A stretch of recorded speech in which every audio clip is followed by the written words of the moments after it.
果杨洋知道自己会落下终身疾病，他说什么都不会狼狈地接下这档综艺。大家好，欢迎观看影剧说说。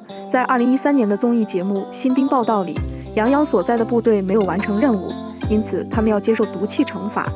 正常情况下，官兵们训练时，教官只会扔2颗毒气弹，但是到了明星们这里，教练却直接扔了4个。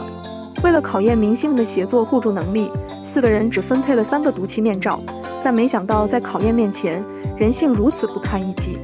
刚开始，身为队长的张宁江把面具让给队员，而后他使用毛巾做出一个简单防护具。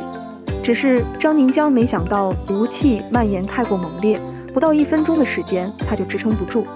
杨洋见状赶紧将面具送给他，他则在没有任何保护措施的情况下强忍毒气。可是令人没想到的是，接下来的10分钟里并没有人给杨洋提供防毒面具。所谓的团队精神在危险面前不堪一击。还是教官发现了不对劲，立马把杨洋给救了出来。被救出来时的杨洋浑身抽搐，脸色发紫。教官赶紧用葡萄糖和生理食盐水反复为杨洋清洗，然而却难以减轻他身上的痛苦。其余的3个队友跟没事一样站在一旁冷眼旁观。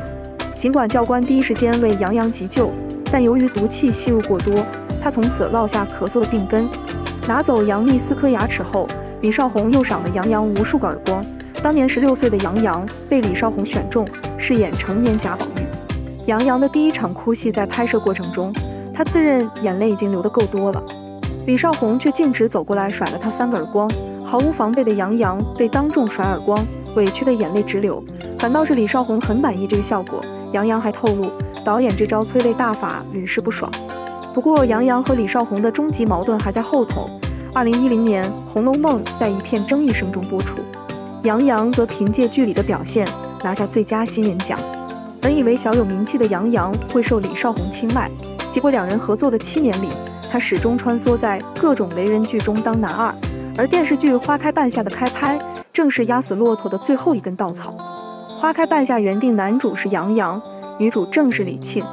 他们2人原本在拍摄《红楼梦》时就已经私下偷偷恋爱，以为能公开谈恋爱，不料却遭到资本家的打击。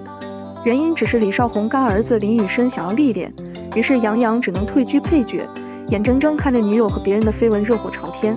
最关键的是，林宇深在采访中直接承认和李沁因戏生情的传闻。眼见自己的白月光与别人打得火热，自尊受挫的杨洋只能无奈退出这段恋情。然而，这已经不是杨洋第一次被李少红换掉了。当初在拍《星落神》的时候，男1号定的也是杨洋，没想到李少红又开始了私下操作，硬是要把于晓彤塞给导演，让他来演主角。好在这次的导演比较有原则，坚持要由杨洋出演，这才保住了角色。因为这些事情，导致杨洋和昔日恩师李少红渐行渐远。后来杨洋就准备离开李少红。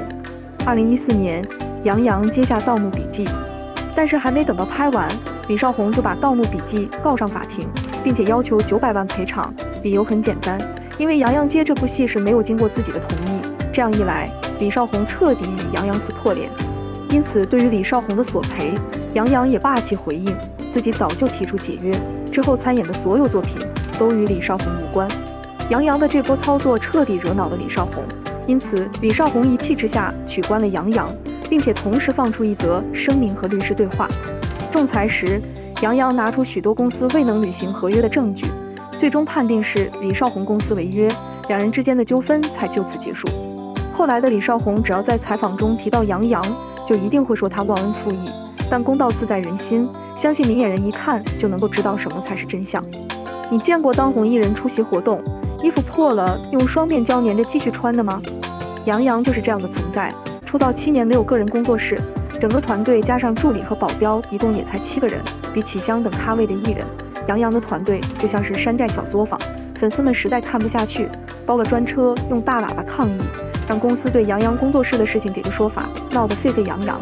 早前有媒体报道，杨洋在参加某活动时，因公司不给准备礼服，只能临时找好友借西装。当他身着不合身的褶皱西装出现时，无数粉丝纷纷心疼。在出席某次时尚庆典时，公司没有给杨洋安排造型师，于是杨洋就在厕所接了盆水，试水，简单抓了几下，还顺便给自己剪了个刘海。几年前，杨洋参加一档名为《花少》的综艺，不料正是这档节目让他不仅受尽委屈，这一届的《花少》堪称是内娱综艺巅峰之作。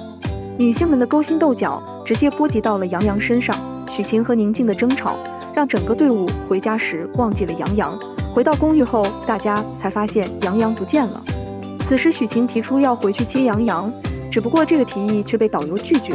导游洗脑似的认为杨洋应该能找到回家的路，而此时的杨洋身上没有钱，不认路，也没地址，一个人在马路边坐到天黑。事情最后还是杨洋一个人摸索着回了公寓，而面对不计前嫌来报平安的杨洋，在公寓里悠哉了一下午的队友也仅仅回了个在节目播出后，杨洋被全网谩骂巨婴式，无一人站出来替他说话。这也难怪，在这档节目结束后，杨洋连续5年都不再参加综艺。不过杨洋近期参加的2档搞笑节目，让不少网友也看出他有些许不同。节目中他与每位嘉宾有说有笑，完全不复从前的唯唯诺诺。其实杨洋从始至终惧怕的只是奇奇怪怪的队友，而非真人秀节目。今天的视频就讲解到这里，喜欢小颖的小伙伴们别忘了订阅和点赞哟，拜拜。